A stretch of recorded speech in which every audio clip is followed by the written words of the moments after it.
السلام عليكم مشاهدينا الكرام، وصلنا ثاني للسوق ديال الخميس ديال الازلال.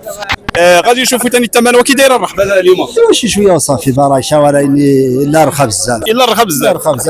السيب الطوازه وداك السنه عامين 3 سنين 4 سنين يا وليدي الزنزه 6 ما يتخديش قاس الحال وخمسه هذاك فين شاني 36 هذه في شهري 36 مازال عارف حتى عارف هذا اللي توحل يلاه باش نعرف ايش تشان والو اش سابق قاس الحال شويش سابق شنو السام الناس تيقولوا بلي راه كاين الثمن وهذا شنو وقع اليوم؟ يفشى ربي الخير وراني اكسب ندري اش قاس الحال هاك السنه تعرفنا اللي وانا اش قاس الحال اش قرحل وكسب لا يستوي 7 عامين 3 سنين يا وليدي الزنسوان 8 هذه طرزه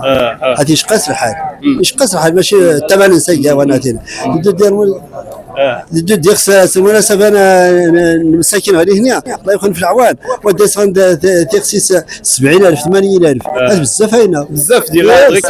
كنغلا وريح لي وريح الزويني ديال الرخات الناس ديال المصاريف الى العالف الى المصاريف. المهم الساق الخميس شي شويه وصافي شويه بركه شويه وصافي بارك الله فيك. فكر